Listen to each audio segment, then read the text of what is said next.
Bom, então sejam bem-vindos, gente, ao curso de Teologia Filosófica aqui do Instituto de Teologia São João Crisóstomo. Nós estamos aqui com essa matéria de filosofia como parte do curso de teologia, né? Esses alunos, esses estudantes são todos da Diocese de Caruaru e nós estamos estudando essa matéria como preâmbulo mesmo para a Sagrada Teologia, né? Meu nome é Cleibson Américo, sou professor de filosofia, né? Com doutorado também em filosofia. Quem está chegando aqui nessa aula e não viu as aulas precedentes, né, vá aqui no canal, né, veja as aulas, se inscreva no canal caso não seja inscrita e vamos lá. E nós estamos nessa 10ª aula e vamos estudar um pouco mais ainda, né, sobre Santo Tomás de Aquino, dessa vez vendo a doutrina das 5 vias. Né? Na semana passada nós vimos, no encontro passado nós vimos a escolástica e nos detemos a falar mais sobre Santo Anselmo, Santo Anselmo de Cantuária. E vimos, né, o famoso argumento ontológico de Santo Anselmo, como ele tenta justificar Deus racionalmente, né, como ele tenta dar uma justificativa racional para Deus, uma justificativa filosófica para Deus, sem precisar recorrer à Escritura.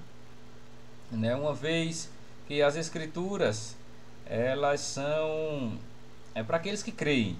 E aí Santo Anselmo, como também Santo Tomás, eles vão tentar criar um tipo de argumento para aqueles que não creem na Bíblia, não é?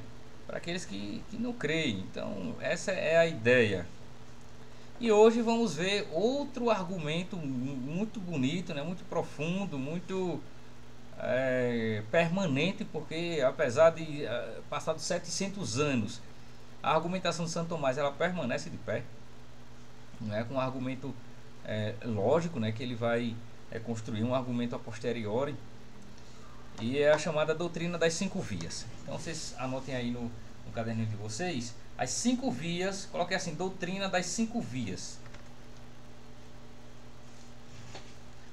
ou teoria das 5 vias, né?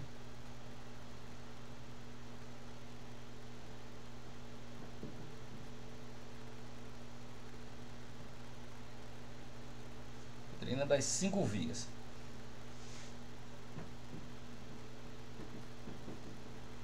A primeira é a da causalidade. Tá certo? Causalidade. Vou entrar aqui mais um pouco. A segunda é da necessidade.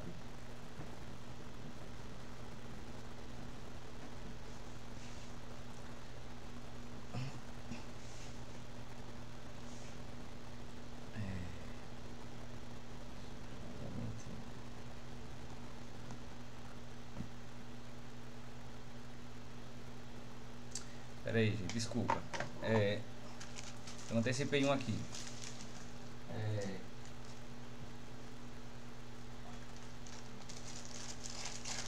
A primeira é a do movimento. Essa aqui é a segunda. Movimento, causalidade, necessidade,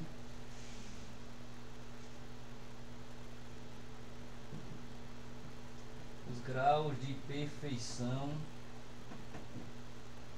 e, por último, da finalidade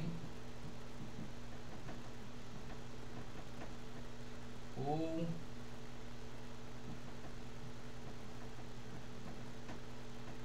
governo do mundo. Pronto, essa é a doutrina das 5 vias. A do movimento universal, a da causalidade eficiente, a do ser necessário, né, a da necessidade, a dos graus de perfeição e a da finalidade. Vocês anotem aí, que é uma coisa importante, vai cair na prova, viu? Professor, a quinta, por favor. Oi, a quinta é finalidade ou governo do mundo.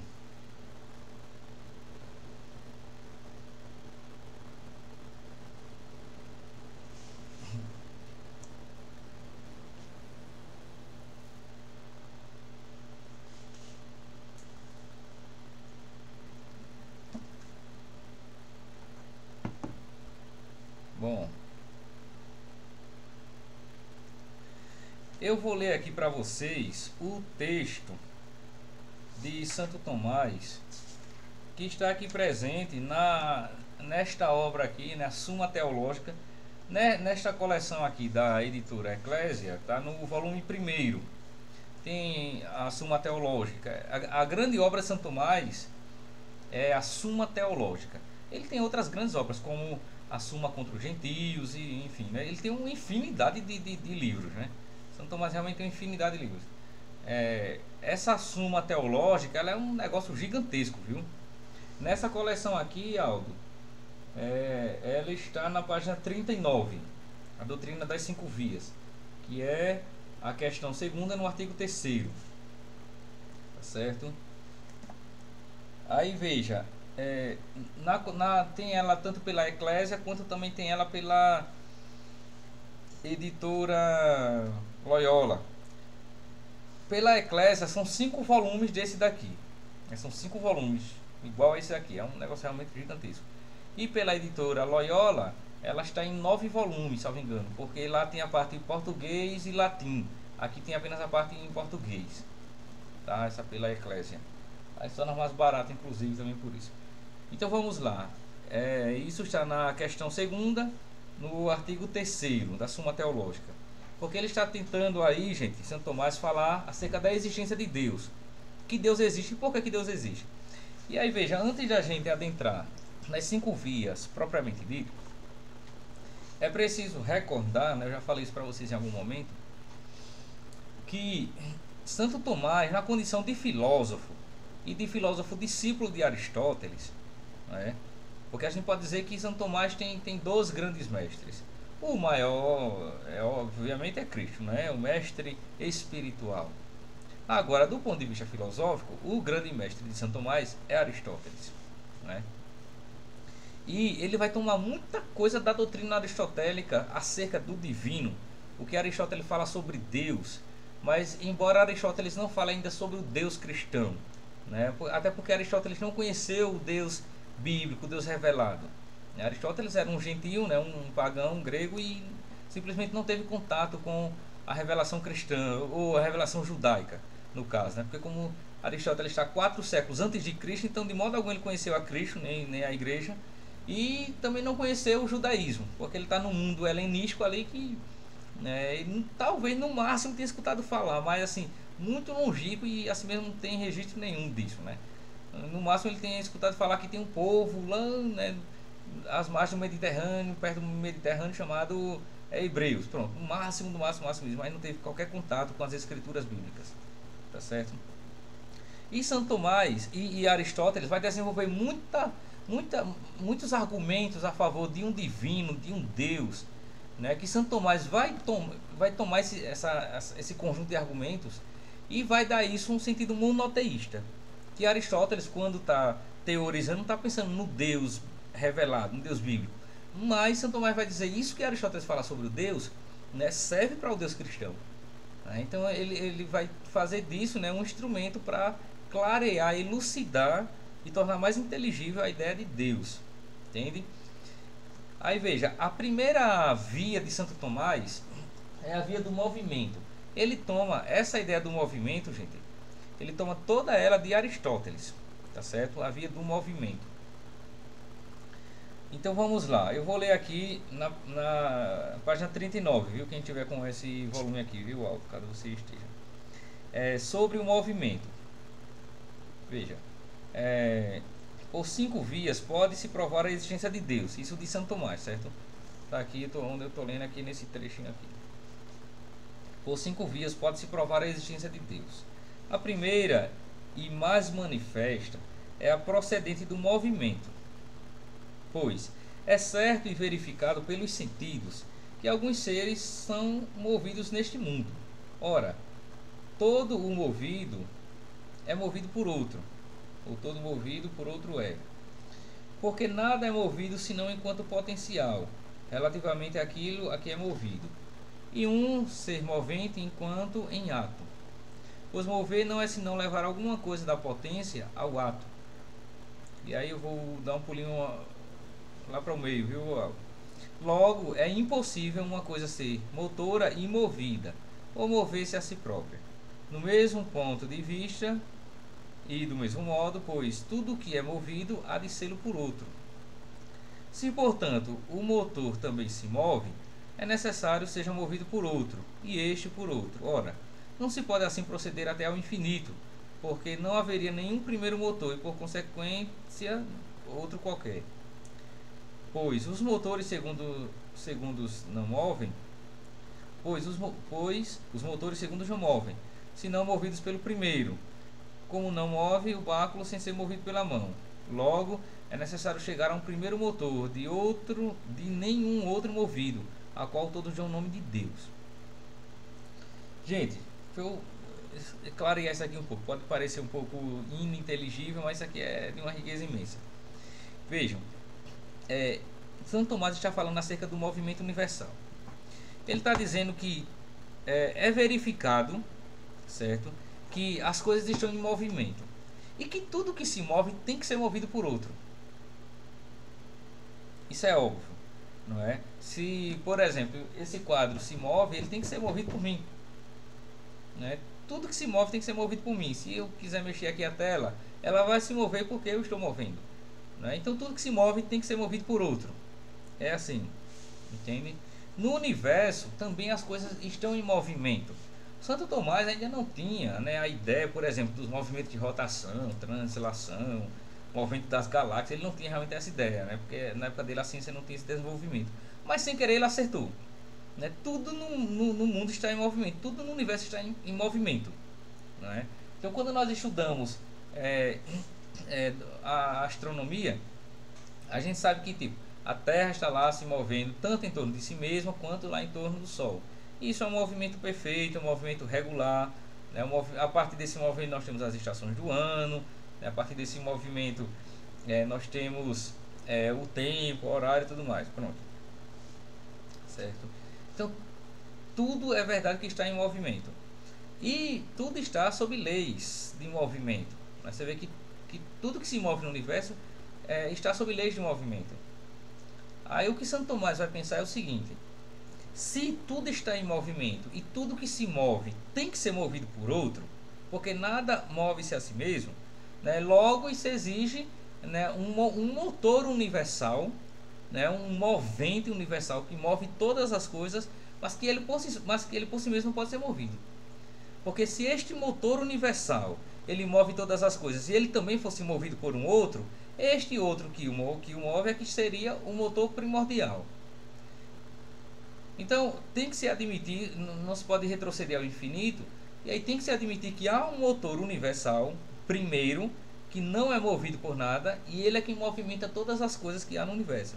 E este motor universal, que provoca este movimento universal, é Deus. Né? Isso porque não fosse, aí Santo Tomás vai pensar isso, né? Não fosse Deus a causa do movimento universal, as coisas não se explicariam. Porque quem teria dado, e aí já é parafraseando um pouco Santo Tomás, né? Quem teria dado essa regularidade que há no universo, essas leis, né? Quem teria estabelecido essa lei de rotação, a Terra em torno do Sol, a Terra em torno de si mesma? Quem teria estabelecido esse movimento perfeito de translação? Todos os anos a Terra faz esse movimento de modo regular, né, de modo bem certinho, retilíneo ali. Quem teria assim estabelecido? Não é? Será que foi a própria Terra? Será que foi o próprio planeta? Será que foi o próprio Sol? Será que foi alguma coisa aí chamada de acaso? Porque se foi alguma coisa chamada de acaso, essa coisa chamada de acaso, ela tem inteligência e é poderosa o suficiente para estabelecer com perfeição esse movimento universal. Então São Tomás diz, é muito mais óbvio, em outras palavras ele está dizendo isso, é muito mais lógico pensar que este movimento universal, regular, perfeito que há, né, em todas as coisas e no universo, é causado por um motor imóvel, que é Deus. Deus, ele é um motor imóvel, aquele que move todas as coisas sem se mover. Pergunta sobre isso, gente? Tá claro? Bom, Tá, sim. a segunda via, continuando, a segunda via, que é da causalidade, ou também chamada de causa eficiente, certo, gente? A segunda via procede da natureza da causa eficiente, pois descobrimos que há certa ordem das causas eficientes nos seres sensíveis. Porém, não concebemos nem é possível que uma coisa seja causa eficiente de si própria, pois seria anterior a si própria, o que não pode ser. Mas é impossível nas causas eficientes proceder-se até o infinito, pois em todas as causas eficientes ordenadas, a primeira é causa da média e esta da última, sejam as médias muitas ou uma só. E como removida a causa, removido fica o efeito, se nas causas eficientes não houver primeira, não haverá média nem última. Procedendo-se ao infinito, não haverá primeira causa eficiente, nem efeito último, nem causas eficientes médias, o que evidentemente é falso. Logo, é necessário admitir uma causa eficiente primeira, a qual todos dão o nome de Deus. Bom, o que é que Santo Tomás aqui está dizendo, não é? Que na ordem causal das coisas, nada é causa de si mesmo. Né? Tudo, né, que existe, são efeitos de alguma causa. Se a gente observar, e uma coisa que é importante a gente ter aqui presente, gente, é que todas essas 5 vias de Santo Tomás, elas procedem da observação empírica. Ele começa lá dizendo na questão, né, quando ele diz assim, olha, por 5 vias pode-se provar a existência de Deus. Então, pode-se provar através dessas vias, e essas vias elas são observadas através dos próprios sentidos. Né? Veja que Santo Tomás aqui ele não está recorrendo tão somente à inteligência, ao raciocínio, como fez Santo Anselmo. Não, ele está recorrendo dessa vez aos sentidos. O que a gente pode observar, né, da própria realidade, da natureza, do movimento e tudo mais. Então, esta da causalidade, esta segunda via, é tudo que existe tem que ser causado por outro. Isso também, gente, é muito evidente, isso é muito óbvio. Tudo que existe tem que ser causado por outro. Tipo, esses óculos. Esses óculos, ele existe. Todo mundo está vendo que esses óculos aqui que eu estou usando, ele existe. Mas ele não se fez a si próprio. Ele teve que ser causado por outro. A aliança que eu uso, ela não se fez a si própria. Ela teve que ser causada por outro. Veja, ela existe na realidade, mas ela não é a causa dela própria. Né? Esse cenário que vocês veem, vocês, né? O que está aí ao redor de vocês, tudo isso existe. A gente verifica pelos sentidos. Mas nada do que existe aí é causa de si mesmo. Foi causado por outro. Alguém fez. Entende? Se nós pensarmos em nós próprios, nós existimos. Todo mundo sabe que nós existimos. Nós estamos aqui na realidade. Mas nós também não fomos a causa de nós próprios. Né? Não aconteceu de a gente não existir e de repente a gente diz assim, eu vou existir lá no planeta Terra. Isso não aconteceu. Né? Nós não fomos a causa de nós próprios. Aí você pode pensar, a causa de nós próprios foram nossos pais. Mas eles por si só também não são causa dele próprio. Dependendo dos pais dele. E os pais dele, dos pais dele, assim vai retrocedendo até um primitivo casal. Não tem como fugir disso aí. Então, como nada pode ser causa de si próprio, não é tanto na ordem material quanto na ordem natural. Veja que na ordem da natureza também as coisas não são causas dela próprias. Tipo, nós estamos no planeta Terra. Só que o planeta Terra, ele não foi causa dele próprio. Ele não é causa dele próprio. Porque para ele ser causa dele próprio, ele teria que ser anterior a ele para poder se fazer. Mas isso é impossível. Não é? Então não foi o planeta Terra quem se fez. Como também não foi o Sol quem se fez. Porque se o Sol tivesse feito a ele próprio, ele teria que ser anterior à sua existência para poder se fazer na existência. Mas não foi assim. O nosso universo. Veja, nós estamos em um universo infinito. Que este universo infinito não é causa dele próprio. Porque tudo que há tem que ser causado por outro. Isso é óbvio.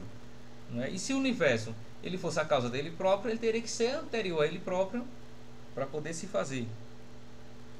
Para poder se fazer na existência. Só que isso é absolutamente impossível. Logo, tudo que existe, gente, pede uma causa. Compreendem? E aí a causa suprema de todas as coisas, Santo Tomás diz, é Deus. Deus ele é a causa eficiente de todas as coisas. Ele é a causalidade eficiente. Ele é quem causa todas as coisas, mas não é causado por ninguém. E aí, né, nesse sentido, acaba ficando sem o mínimo sentido, sem o mínimo nexo, perguntar quem criou Deus.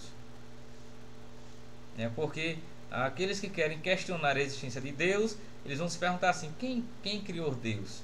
Ah, Deus é o criador de tudo, certo, mas quem criou Deus? Só que essas perguntas ela não tem sentido. Ela não pode ter resposta porque ela não tem sentido. Perguntar quem criou o Criador. Porque se alguém criou o Criador, este que criou o Criador é que seria o Criador. Então não teria o mínimo sentido nisso. Então Deus, ele é a causa primordial que causou todas as coisas. E se não se admite uma causa inicial que causou todas as coisas, nada teriam explicações. As coisas simplesmente não viriam à existência se não tiver uma causa primordial. Porque aí teria que acreditar na eternidade das coisas, o que é mais absurdo ainda. Entende? Então tem que ter causas primordiais. Essas causas primordiais, ela remonta a uma causa primordial, fundamental, né, que causa tudo sem ser causado por ninguém. E a isto, né, a esta causa, São Tomás diz, todos dão o nome de Deus. Deus é a causa, é a causalidade de todas as coisas. Tá claro isso, gente? Veja que São Tomás aqui está jogando com, né, um argumento lógico, um argumento da própria observação, né, que leva ao raciocínio. A terceira causa. Isso é, só interrompendo um pouquinho, Sim. É um problema para os não crentes, porque nem que a gente admita que a criação do mundo se deu com o Big Bang, a explosão inicial, o ovo cósmico, etc, etc. Quem criou a explosão inicial? Né? Pois é. Para os não crentes, o problema para aí. Né? Assim, não há como explicar a partir daí. Olha, essa doutrina das 5 vias, para os não crentes, até hoje, para tentar refutar isso aí é complicado, viu? É muito difícil. Uma vez até eu pedi para um amigo meu, que ele é professor e mestre, né, em física, mandei esse texto de Santo Tomás para ele analisar, né? Do ponto de vista assim, da física, né? O que pensar acerca dessa doutrina das 5 vias. E ele assim, não conhecia ainda esse texto, mas ele ficou impressionado com o grau assim, de racionalidade, né, com que Santo Tomás cria essa argumentação assim. Ele disse: rapaz, é difícil de refutar isso aí, viu? Porque do ponto de vista lógico, realmente assim, é um argumento muito bem elaborado. Porque realmente, quando você pensa assim, que tudo que existe tem que ter uma causa e nada pode ser causa de si mesmo, então você tem que remontar uma causa fundamental, primordial de todas as coisas. Do contrário, as coisas ficam difíceis de serem explicadas. Entende? Então realmente, né, a pessoa não crente arruma sérios problemas para explicar o porquê que tudo existe ao invés do nada. Que essa é a questão, né? Por que tudo existe ao invés do nada? Aí o não crente, ele vai dizer assim: que tudo existe, isso todo mundo tem que admitir, isso é ponto pacífico, né? Ninguém pode negar isso aí. Que tudo existe realmente, tudo existe, né? As coisas estão aí, nós, enfim, tudo existe. Agora, por que isso existe ao invés do nada? Né? Essa é a questão fundamental.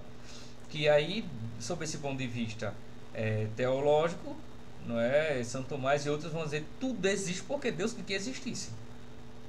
Porque se você tira um Criador como a causa fundamental da existência, como o motivo principal da existência, é difícil de você explicar o porquê que tudo existe. Porque você vai dizer: tudo existe por acaso. Mas como assim? E você vai ter que botar uma fé gigantesca nesse negócio chamado acaso. Então é muito mais fácil você botar fé em Deus do que nesse negócio chamado acaso. Porque é muito mais lógico você pensar em um Criador, que é a causa de tudo, do que você pensar que uma coisa chamada acaso, ou nada, sei lá, trouxe tudo à existência e ordenou tudo de modo tão perfeitinho como está. Então você tem que ter uma fé, velho. Porque eu acho que o ateu é um cara que tem uma fé, que ele faz um esforço tão grande para acreditar num negócio desse, que eu digo: é mais fácil acreditar em Deus, de Deus, pelo amor de Deus. É um negócio tão mais fácil, tão mais lógico, tão mais óbvio. Você não precisa nem fazer tanto esforço assim para você acreditar em que há um Criador. Porque para você sustentar essa história do acaso, véio, isso é um negócio medonho, Paulo. A pessoa fazer isso aí, meu Deus, você tem que ter uma fé assim, né, faraônica, grande, gigantesca mesmo. É difícil demais. É muito difícil ser ateu. É difícil mesmo. A pessoa tem que ter uma fé muito grande para ser ateu. Então, A questão é essa, né? Por que tudo existe ao invés de nada?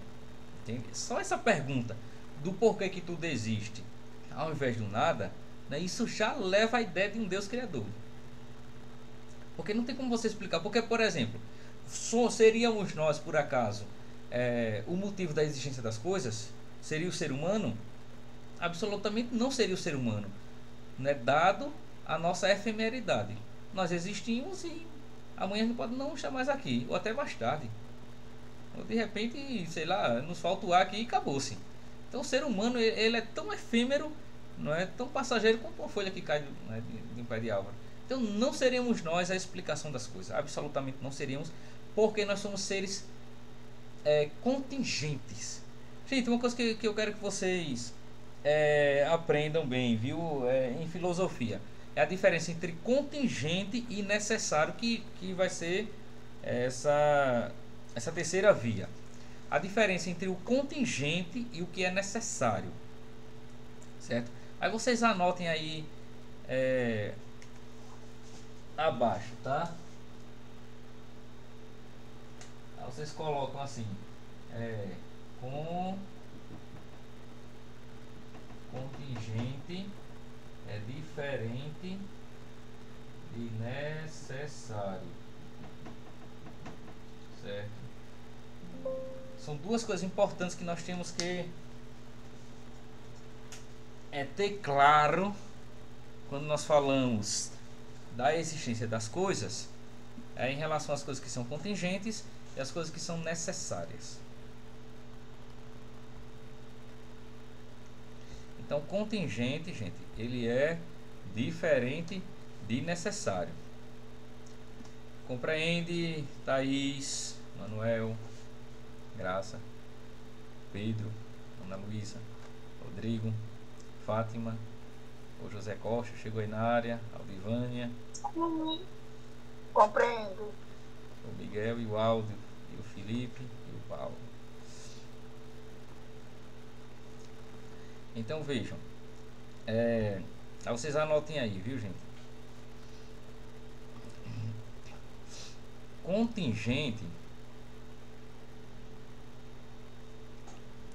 Contingente quer dizer as coisas que existem, mas poderiam não existir. Vocês anotem aí.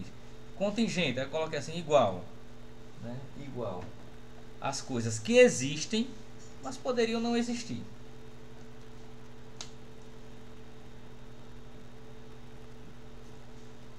Contingente é tudo aquilo que existe, mas que poderia não existir, Paulo. Entende, Felipe? Então veja, este livro, antes de dar exemplo, então contingente é isso, o que existe, mas poderia não existir. Necessário é aquilo que existe e não poderia não existir.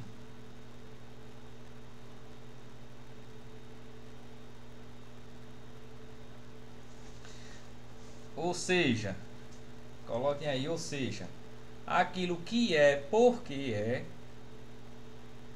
e não pode não ser.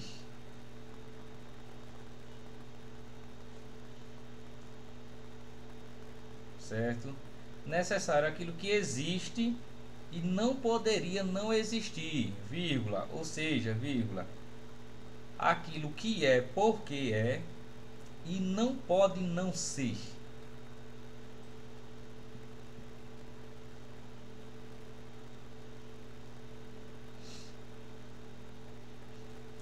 Veja, eu vou dar aqui um exemplo de uma coisa que é necessária. Necessário é aquilo que é assim porque é assim, não pode não ser assim. Isso é necessário. Ou seja, é necessário que seja dessa forma. Uma simples, Miguel, uma proposição aritmética. Veja. 2 mais 2. 2 mais 2, gente. Isso aqui leva a uma consequência necessária. É assim porque é assim, não pode não ser assim. Certo? Isso aqui é um exemplo muito simples para falar do que é necessário. Veja. Uma simples proposição matemática, em geral as proposições matemáticas elas têm esse grau de necessidade de inferir, né, de consequenciar algo que é uma consequência necessária. Então, quando nós pensamos 2 mais 2, né, por uma questão de necessidade lógica, tem que ser 4, não pode ser de outra forma. Quem quer que diga diferente, né, foge da realidade, né, trai a realidade, entende? Então, necessário é aquilo que é porque é e não pode não ser. Então, logo, né, o resultado 4 é a soma de 2 mais 2, porque é a soma de 2 mais 2 e não pode não ser a soma de 2 mais 2. Tá claro isso, gente? A ideia do necessário. Sim, sim. Agora, ao contrário disso, é o contingente. O contingente é aquilo que existe, mas poderia não existir. Não é necessário que exista, não é necessário que seja assim. Por exemplo, nós. Aí eu pergunto a vocês, gente. Nós, seres humanos, né, eu e você, nós somos contingente ou necessário?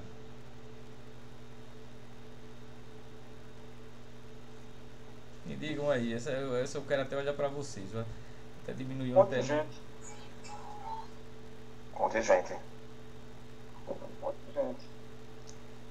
Então, se nós somos contingentes, a gente existe, mas não era necessário que a gente existisse, né?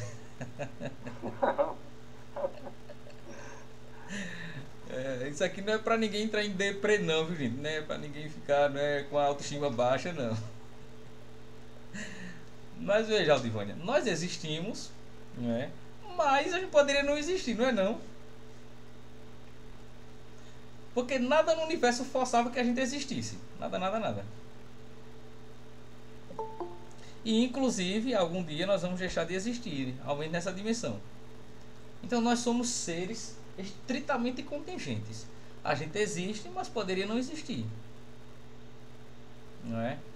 Veja que a nossa existência ela não é necessária para que o universo seja o universo, para que a realidade seja a realidade. Não é.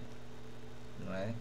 Veja que a nossa existência ela não muda a existência da realidade. Não. Porque nós somos seres contingentes, como as outras coisas. Não é? Aí veja, se eu perguntar agora assim a vocês, e o próprio universo? O próprio universo, ele é contingente ou necessário? O que vocês acham? Necessário. Todo mundo Necessário. Todo mundo concorda? Não. Por que não, Rodrigo? Diga aí, você e a Thaís.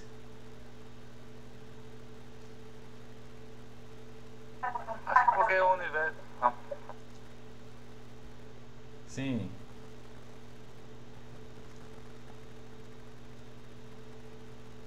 Falhou o microfone.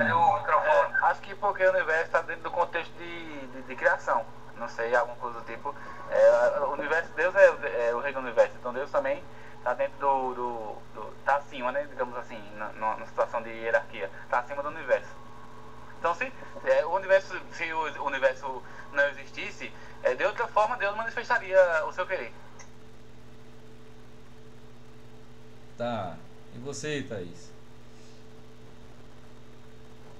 Eu não tenho muita certeza. Eu acho que ele seria necessário. Não tenho muito o que pensar ainda. Tá. Então, né, o Rodrigo, você tá só nessa aí, Rodrigo. Você tá parecendo ser voto vencido, né? Mais alguém, gente? Acho que depende da origem do que significaria o universo, né? Se for o universo como o todo da coisa, realmente é necessário. Mas se for, sei lá, uma seleção de coisas, né, do que a gente conhece como universo, talvez seria contingente. Eu acho que tudo quanto é criado é contingente. Porque não existe por si só. Depende dessa causa primária. Isso. Bom, então aqui tá se dividindo hoje. Você tá recebendo apoio aí do Miguel, do Felipe. Muito bem. Gente. Deixa eu dizer aqui pra vocês, olha. Dentre os seres, porque o universo é um conjunto de seres, né? O ar é um ser, as galáxias, as estrelas, os planetas, tudo isso são seres. Os animais, os vegetais, tudo que existe não é, na realidade material são seres. Todos os seres, eles são contingentes, né? Até o próprio universo ele é contingente. Porque o universo ele existe, mas ele poderia não existir. E em algum momento ele não existiu. Então tudo que não existiu e em algum momento veio à existência é contingente. E o universo um dia ele pode deixar de existir? Pode. Né? O planeta Terra um dia pode deixar de existir? Pode. Né? Basta um choque dele com o Sol, pronto, acabou-se. Não fosse as leis de regularidade que o Criador colocou, o planeta Terra já não haveria mais, já não existiria mais. Então tudo que existe no mundo material, no universo, seja lá onde for, tudo que existe, todos os seres, qualquer que seja ele, são seres contingentes. Porque existem, mas poderiam não existir. Diz, Thaís. A única coisa então necessária seria Deus. Pronto, só Deus. Exatamente. Porque só Deus é aquele ser que é porque é e não pode não ser. Ou seja, só ele existe por si mesmo. Porque o necessário é aquilo que existe por si mesmo, que não depende de nada nem de ninguém para existir. Só Deus. O resto é tudo contingente. Porque o resto tudo depende de outro para existir. Diz, Miguel. Nesse caso, então, a gente poderia dizer que as proposições matemáticas e essas verdades eternas fariam parte do Logos, sendo o próprio Deus, de alguma forma. Exato, fazem parte do Logos divino, exatamente. Veja, é por isso que... Perfeito, Miguel, muito boa essa observação. É por isso que, tipo, teóricos, né, astrônomos importantes como Galileu, por exemplo, né? Galileu disse que Deus criou o mundo com uma linguagem matemática. A matemática é a linguagem de Deus. Entende, Miguel? É uma linguagem de Deus. Então, a matemática, gente, de alguma forma, ela expressa a necessidade de Deus. A necessidade nesse sentido, né? Daquilo que é porque aí não pode não ser. As proposições matemáticas, elas são sinais de Deus. Entende? Porque as proposições matemáticas, elas mostram a necessidade no âmbito mental. Enquanto que Deus, ele é necessário no âmbito dos seres. Deus é o ser, com S maiúsculo, que é porque é e não pode não ser. Ele é o único ser necessário, que existe por si mesmo, sem depender de nada nem de ninguém. Então Deus, ele cria o universo com medidas matemáticas. Você vê que aquela distanciazinha entre a Terra e o Sol, né, é uma distanciazinha perfeita que parece que foi colocada uma régua, menino. De modo que se a Terra estivesse mais pertinho do Sol, não teria vida. E se tivesse mais distante, também não teria vida. Então foi traçada uma régua aqui, não é? De modo que a vida só é possível graças à distância exata que há entre a Terra e o Sol. E aí aquela pergunta, né, que a gente pode fazer para o descrente, né, para o ateu: foi o acaso que estabeleceu essa medida tão perfeita e exata? Foi essa coisa chamada acaso? Porque se foi, velho, você tem que ter uma fé tão grande nesse negócio que é muito mais fácil você dizer: o Criador estabeleceu assim. Como Galileu disse, como Descartes disse, como Isaac Newton disse, como Einstein disse. Os grandes matemáticos da história, gente, os grandes, né? A maioria dos grandes, eles eram pessoas eram pessoas crentes, eram pessoas de fé. Entende? Os físicos, né? Eles eram pessoas de fé. Entende?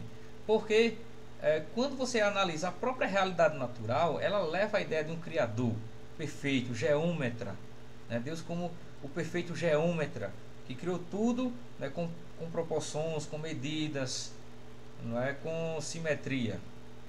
Compreendem?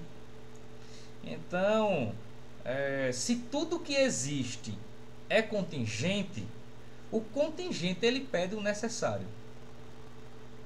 Então, se o universo ele existe, mas poderia não existir, significa que em algum momento ele não existiu. Entende? Então, se ele em algum momento não existiu e ele veio à existência, isso pede a ideia de um criador, porque ele só pode vir à existência através de um criador, e ele não pode ser ele o criador dele próprio. Absolutamente não pode. Logo, não é? A própria existência da realidade não é? Ela reclama, ela exige que tenha um criador da realidade. E que este por sua vez ele não seja criado. Porque Deus ele é o princípio sem princípio, a causa sem causa, né? A causa sem causa que causa todas as coisas e todas as causas. Compreendem, gente? Tá indo claro? Quer perguntar qualquer coisa aqui, até aqui ou acrescentar?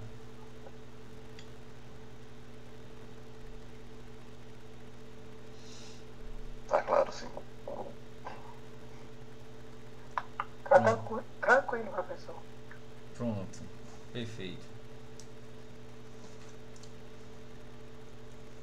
Olha, você veja, quando nós falamos sobre essa ideia de que nós e os outros seres, todos nós somos contingentes, se a gente parar para pensar em nossa própria vida, em nossa própria existência, uma existência contingente, que existe, mas poderia não existir. Veja que neste sentido, nada forçou que a nossa existência existisse aqui na realidade, nada, certo? E que não fomos nós que nos colocamos na realidade, não fomos nós que escolhemos estar aqui na realidade, e nem foi os nossos pais, para falar a verdade, né? Vou dizer aqui uma coisa um pouco trágica para vocês, né? Trágica, mas feliz ao mesmo tempo. Veja que os nossos pais, eles não quiseram, não é? Eles não quiseram nos ter, viu, gente? Vocês segurem isso aí, isso é um baque, viu? Os nossos pais não nos desejaram, né? Eles não nos desejaram a nós aqueles, nós não fomos desejados por ninguém, nem pelos nossos pais, nem por ninguém, porque no máximo que os nossos pais quiseram foi ter um filho ou uma filha, né? Eles quiseram ter um filho, mas não era a gente necessariamente. Veja que os pais da Thaís não disseram assim: eita, vamos ter a Thaís. Não, vamos ter uma filha. Não disse vamos ter o Aldo. Não, vamos ter um filho. Não, vamos ter o Felipe. Não, vamos ter um filho. Veja, os nossos pais quiseram ter um filho, no máximo, né? Quiseram ter um filho. Agora, quando eles quiseram ter um filho, ali havia milhares de possibilidades, né? Porque quando ali tem a concepção, né? Quando copula, né? O espermatozoide no óvulo, ali poderia ser milhares de espermatozoides a fecundar aquele óvulo. Poderia ser milhares de possibilidades. E fomos nós ali o escolhido. E fomos nós os escolhidos a adentrar naquele óvulo para fecundar. Essa escolha não fomos nós que fizemos, não fomos nós, né? Nem foram os nossos pais. Essa escolha foi divina. A única coisa que explica a nossa existência é a vontade divina. Nós existimos por quê? Porque Deus quis. Porque no máximo nossos pais quiseram ter um filho. Agora quem escolheu esse filho foi Deus. Vai ser este daqui, vai ser esta daqui. Entendem? Então veja que a nossa existência ela é querida por Deus. A nossa existência ela foi pensada por Deus, foi sonhada por Deus. Neste sentido, gente, nós podemos ter absoluta certeza que nós somos um sonho de Deus. Entendem? Que nós somos um sonho, nós somos um querer de Deus. Que quando ninguém no universo, nem nossos pais, e isso até porque era absolutamente impossível pensar em nós, Deus pensou e disse: o filho que aquele casal quer ter vai ser este daqui. Então veja que nós já nascemos de uma escolha divina. Aí é por isso que lá o profeta Isaías diz, né, que antes do ventre, antes de que fosses concebido, né, no ventre materno já te conheci, eu te chamei pelo nome, tu és meu, né? Diz lá o profeta Isaías. Porque nós somos um pensamento de Deus. Nós somos um sonho de Deus, um projeto de Deus. Compreendem? Então isso aqui, gente, só isso aqui já é o suficiente para a gente ser a pessoa mais feliz do mundo. Porque quem nos pensou foi o próprio Criador. Compreendem? Razão pela qual ninguém tem motivo para se sentir triste, excluído, indesejado, negativo. Ainda que você seja indesejado por uma pessoa ou por outra, isso não importa. O que importa é que o Criador quis você na existência. Pronto. Isso já basta. Para uma vida feliz, com sentido e com propósito. Certinho, gente? Então, para a gente terminar esse momentozinho aqui antes do intervalo, esta é a terceira via, né? Diz ele, é a procedente do possível e do necessário. E aí depois ele diz, ora, tudo que é necessário ou tem de fora a causa de sua necessidade ou não a tem, mas não é possível proceder ao infinito, nos seres necessários, que tem a causa da própria necessidade, como também não é nas causas eficientes, como já se provou. Por onde é forçoso admitir um ser por si necessário, não tendo de fora a causa de sua necessidade, antes, sendo a causa da necessidade dos outros, e a tal ser todos chamam de Deus. Gente, só Deus é necessário. Compreendem? Só Deus é necessário. O resto é tudo contingente. Por quê? Porque só Deus ele existe por si mesmo. Só Deus ele é porque é e não pode não ser, né? E só Deus ele é, para a gente concluir aqui, absoluto. Olha, essa palavrinha absoluto, gente, é bem importante, viu? Quando a gente diz que Deus ele é absoluto, gravem isso aí, escrevam isso aí. A palavrinha ab mais a palavra soluto. Deus ele é absoluto. Ab quer dizer de, né? Soluto quer dizer solto. Isso é em latim, certo? O que é o absoluto? É aquilo que é solto de qualquer coisa, que não depende de nada, que não tem vínculo a nada. Ele é solto, né? Ele é independente de tudo. Compreendem?